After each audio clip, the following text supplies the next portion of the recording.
Di dalam rapat kerja dengan Komisi 1 DPR memang beberapa kali ini diusulkan supaya Dewan Pers itu ingin ikut menangani media sosial. Ya.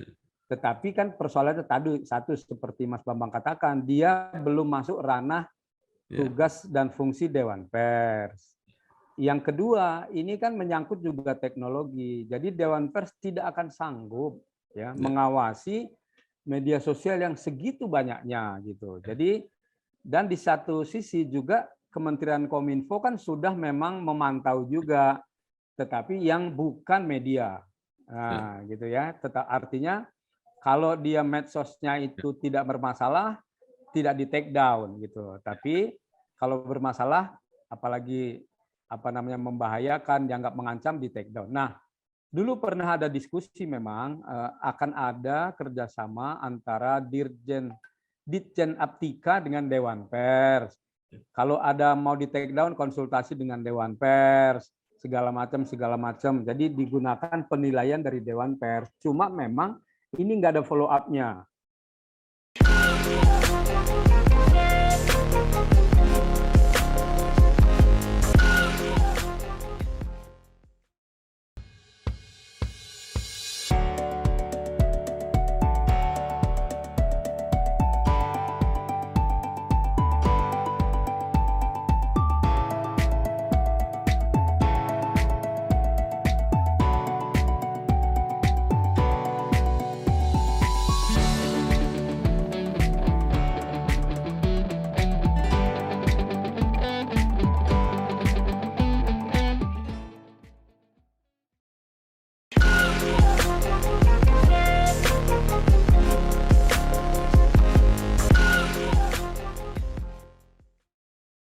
Assalamualaikum warahmatullahi wabarakatuh.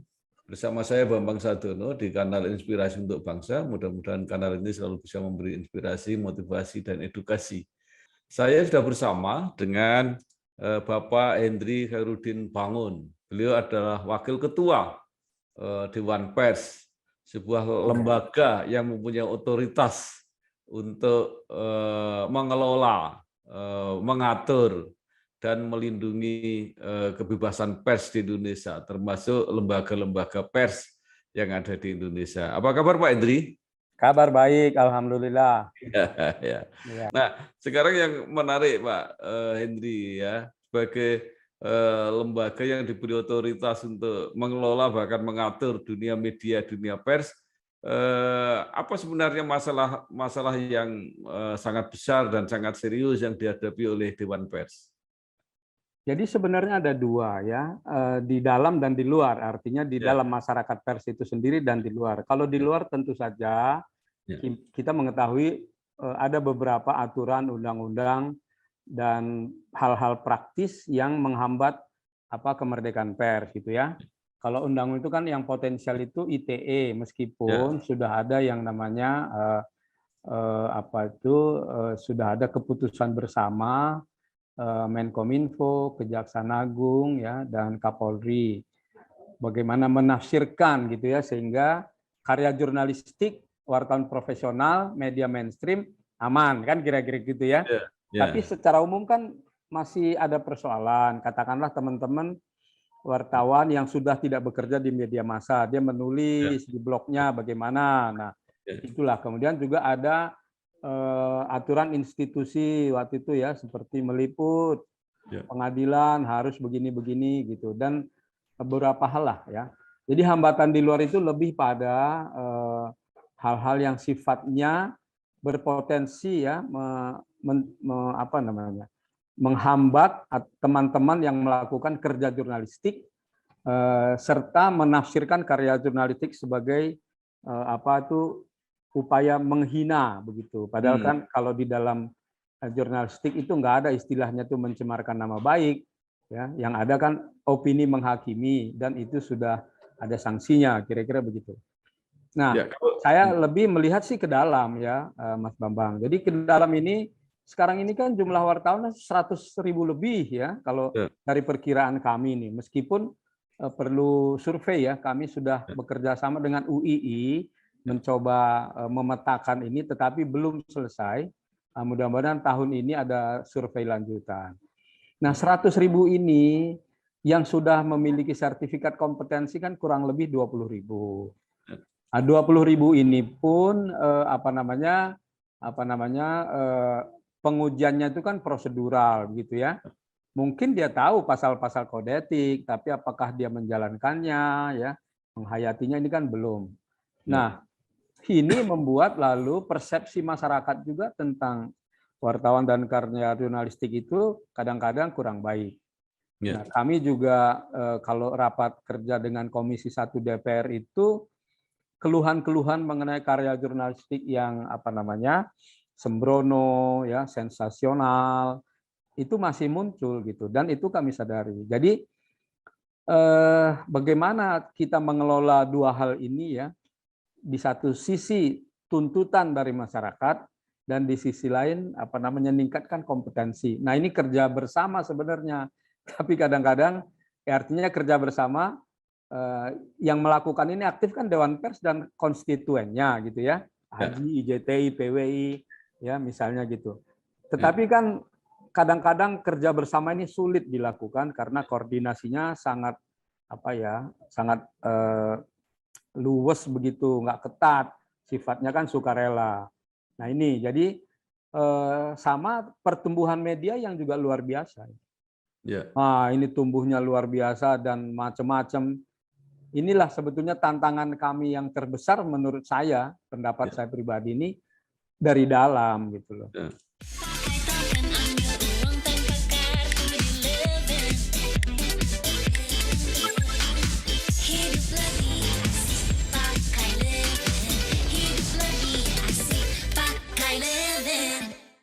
Nah, Pak Hendri, itu kan ada gugatan ke MK, terutama tentang Dewan Pers. Itu seperti apa sebenarnya? Jadi sebenarnya itu gugatannya lebih pada satu, bahwa Dewan Pers itu dikehendaki bahwa siapapun boleh membuat aturan terkait pers gitu. Jadi seharusnya kan tidak begitu ya.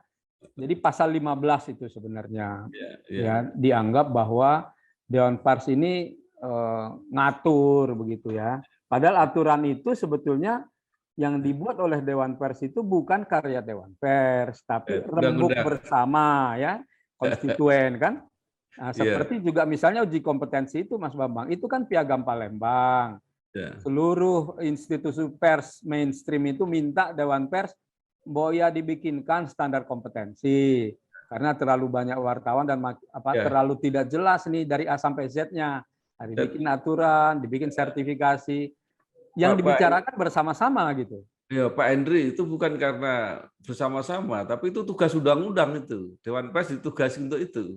Iya, tapi kan artinya bukan produk sendiri kan? Oh iya, cara membuatnya. Jadi kita kan memfasilitasi, kita itu ibaratnya ayo diskusi, ayo kita rumuskan bersama. Kami itu hanya menjahit pendapat-pendapat, lalu setelah sah kita membuatnya sebagai produk hukum positif, kan begitu sebenarnya. Nah, itu dianggap nggak boleh itu mengekang kemerdekaan organisasi lah, ini kan repot. Jadi sebenarnya kan organisasi boleh membuat aturan tapi untuk dirinya sendiri, ya kan? Kalau yang sifatnya nasional seperti kode etik, uji kompetensi, sertifikasi, ya kan itu seharusnya memang aturan nasional yang kita buat bersama, kira-kira begitu. Itulah yang digugat. Satu lagi mengenai Dewan Pers kok ditetapkan dengan SK Presiden. Nah, ini kan sebetulnya bukan ditetapkan, hanya disahkan, kan begitu ya. Dan itu memang semua lembaga yang dibuat oleh undang-undang disahkan Presiden, itu aturan administrasi kenegaraan itu. Jadi, ya, memang begitu. Jadi ya kami sudah menjawab dan menjelaskan lah.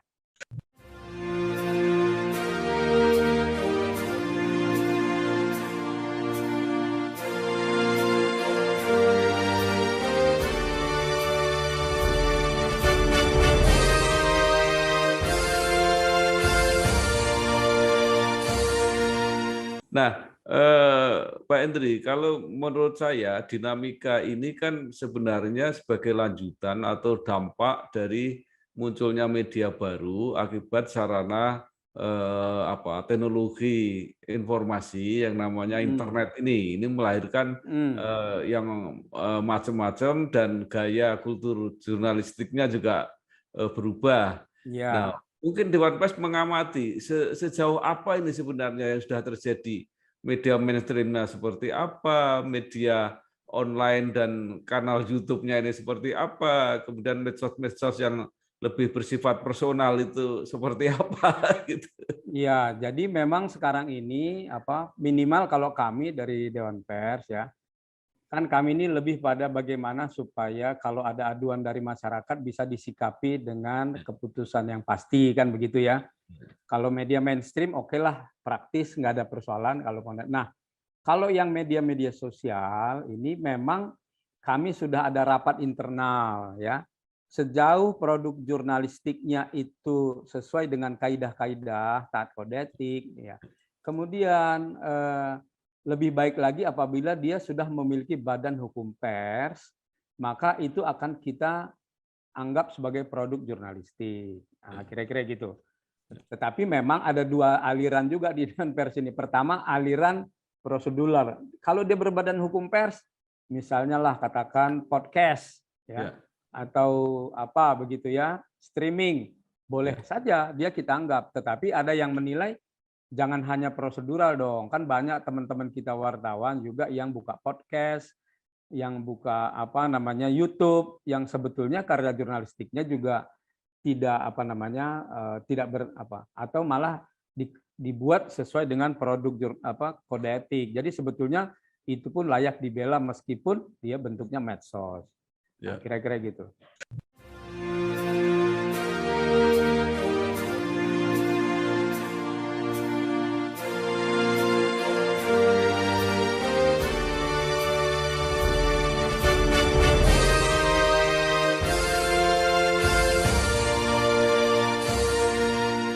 Kalau di luar Pak sekarang yang menyangkut kebebasan pers, bagaimana pengamatan Dewan Pers? Karena kan ada juga kesan bahwa kebebasan pers ini semakin menyempit atau semakin memudar gitu kira-kira. Ya ini memang ini sulit ya. Kalau kami survei ya, kalau survei terakhir itu angkanya naik terus ya, 76, terakhir kan 76,02, dulu 75,57 gitu naik. Tetapi memang kalau pada kenyataannya menurut kami ini ada dua gejala yang bersamaan gitu. Di satu sisi media khususnya media cyber kan tumbuh pesat. Ya, sehingga aspirasi masyarakat itu lebih terbuka. Pemiliknya pun semua tidak sama. Nah, kan kira-kira gitu ya. Itu satu sisi. Jadi kemerdekaan menyatakan pendapat, kemerdekaan menyalurkan aspirasi, itu makin terbuka. Tetapi di sisi lain memang di dalam penegakan hukum ya, sesuai dengan data yang masuk ke Dewan Pers, itu memang pengaduan semakin banyak. Makin banyak pihak yang merasa dirugikan oleh produk jurnalistik. Nah, di samping itu juga kita melihat ada gejala masih ada kekerasan terhadap wartawan ya. Terakhir kan yang diadili di Surabaya itu yang dialami wartawan Tempo. Kemudian ada juga kekerasan ketika demo misalnya undang-undang Cipta Karya. Ada juga kekerasan kalau kayak di Aceh itu ada orang yang tidak suka atas pemberitaan itu lalu rumahnya dibakar gitu ya. Ada juga yang dianiaya, bahkan kayak di Sumut itu ada yang disiram air keras, ditembak segala macam. Tetapi ini adalah kalau dalam pandangan saya secara umum ya masih relatif positif lah gitu ya.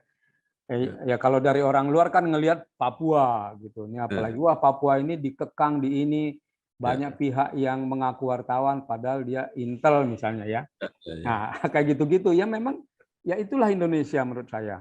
Jadi masing-masing setiap daerah punya ini dan kalau kami melihat secara keseluruhan membaik, tetapi kalau kita masuk ke detail per provinsi barangkali memang ada yang mundur, kira-kira begitu.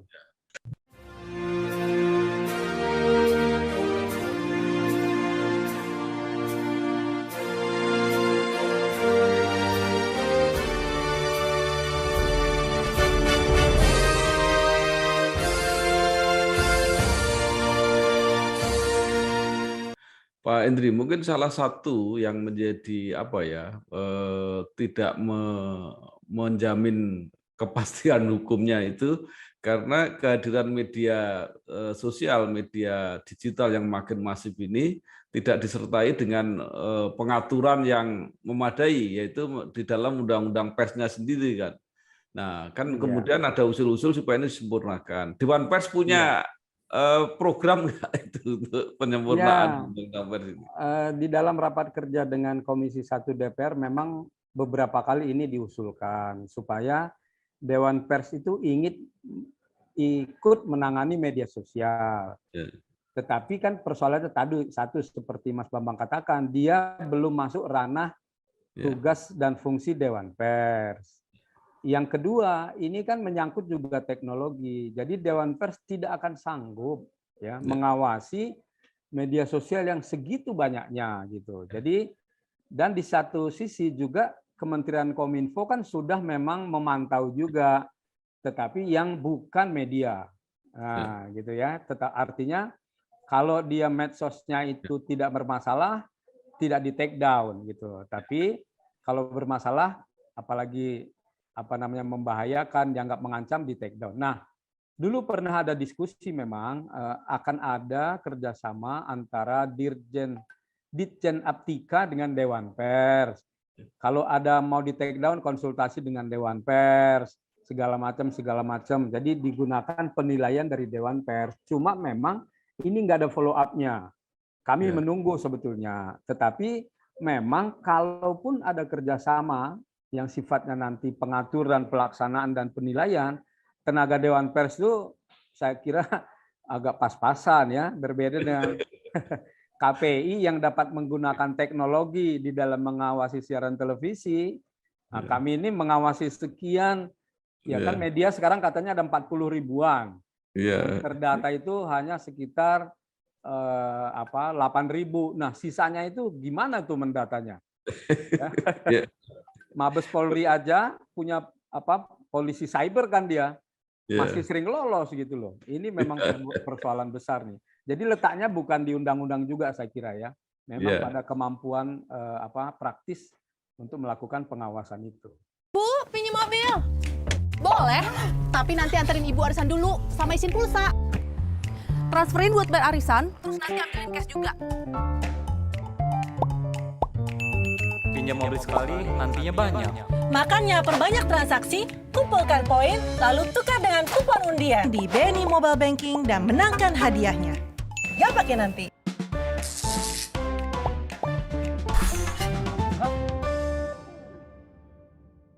Nah, secara internal tadi kelihatannya ada juga yang pengen menambah anggota Dewan Pers gitu ya, mungkin supaya lebih daya jangkaunya lebih luas gitu. Itu gimana sebenarnya Pak Indri? Ya, jadi ini memang kadang-kadang orang luar itu memandangnya pekerjaan dari sisi jumlah. Tapi kan problem pertama adalah satu, anggota Dewan Pers itu bukan full timer, ya toh?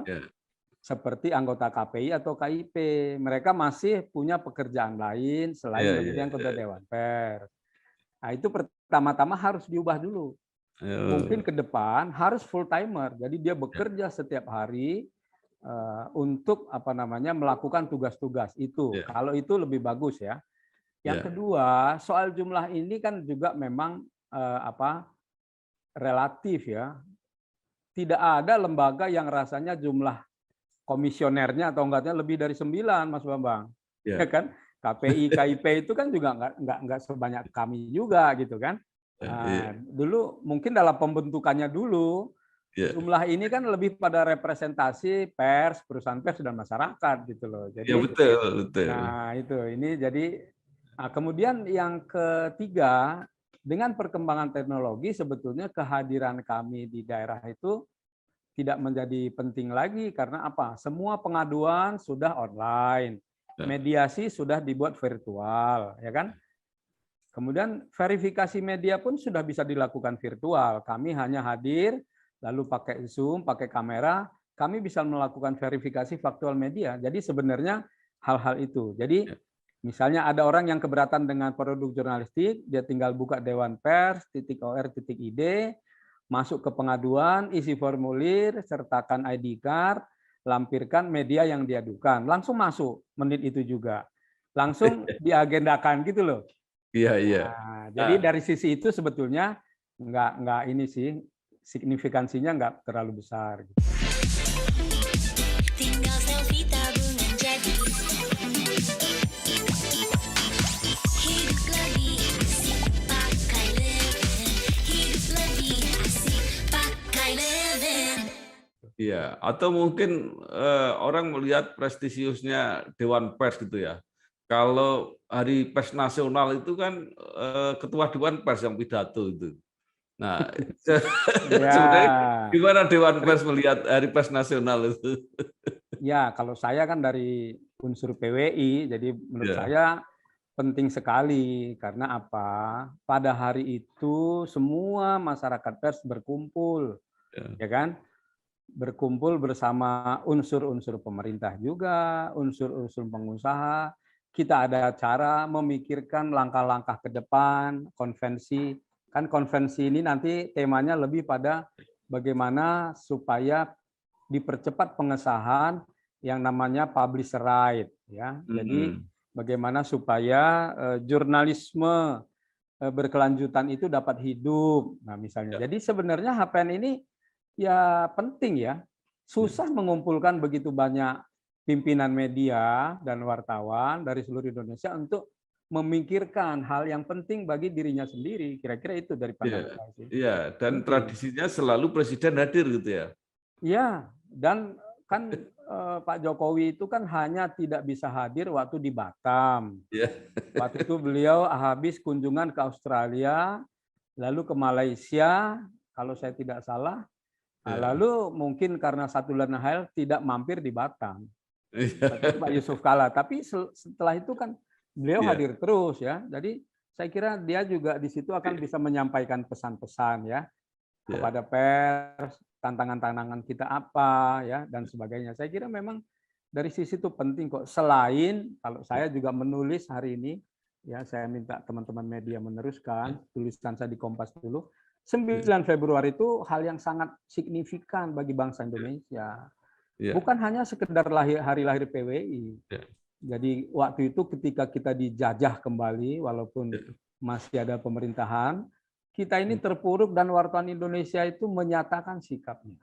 Tugas utama wartawan Indonesia adalah mempertahankan kemerdekaan. Nah, coba.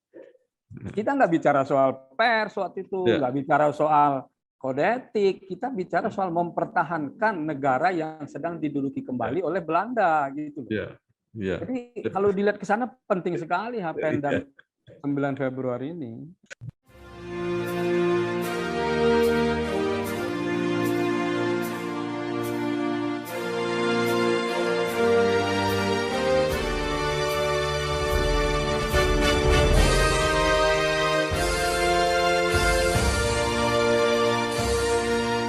Ya, luar biasa. Terakhir Pak, mungkin sebagai wartawan senior ya, orang yang mengikuti perkembangan sampai mutakhir, Sirtua Pers dan media saat ini, apa sebenarnya yang masih diharapkan oleh Pak Hendri?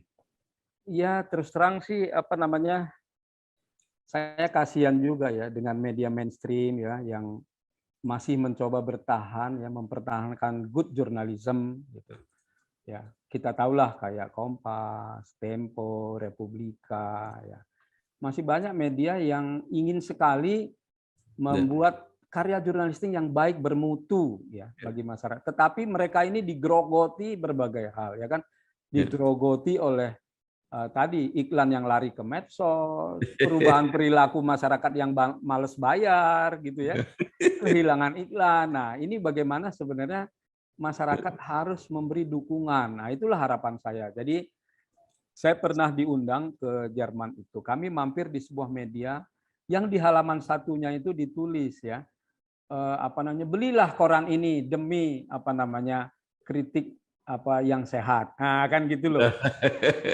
Padahal itu ada juga loh, Mas, di zaman Belanda di Indonesia itu di koran Sinpo ya atau Sinar Daily atau Pewarta Daily itu mereka menulis bayarlah langganan dengan lancar. Nah, gitu loh. supaya kami bisa terbit baik. Nah, kan gitu loh. Jadi masyarakat kita ini biar tergugah gitu. Kan masyarakat kita ini terkenal paling dermawan sedunia itu. Palestina kelaparan, kita nyumbang. Suriah rumah-rumah hancur dibom, kita nyumbang. Ya kan di Nigeria Al-Qur'an rusak, kita nyumbang gitu loh. Kenapa untuk media massa yang sangat penting untuk membentuk opini publik kok partisipasi kita kurang gitu loh. Ini yang menyedihkan, dan harapan saya sih sebenarnya ya masyarakat ayo dong bantu yang good journalism loh ya. Tapi kalau yang ngaco-ngaco ya nggak usah lah kira-kira gitu. Itu harapan saya, Mas.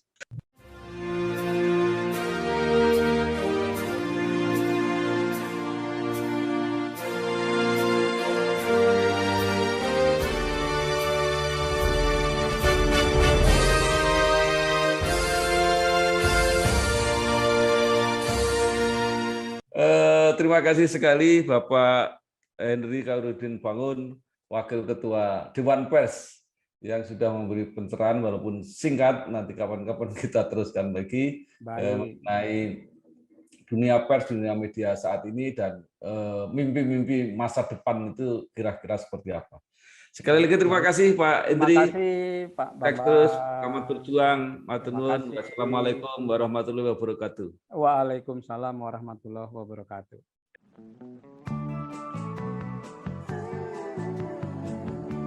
Soal KPR dan punya rumah, dari dulu cuma ada satu nama, satu bank yang megang banget. Sekarang, A sampai Z-nya serba digital buat kita. Cukup satu website untuk mulai cari hunian yang oke.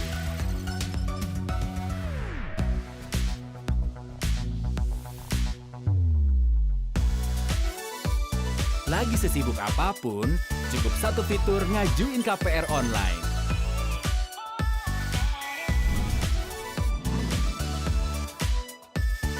Sampai satu aplikasi biar gampang bayar biaya rutin. Kini, semua ada di jarimu. Satu nama dengan pengalaman 45 tahun memimpin segmen KPR. KPR, pasti BTN.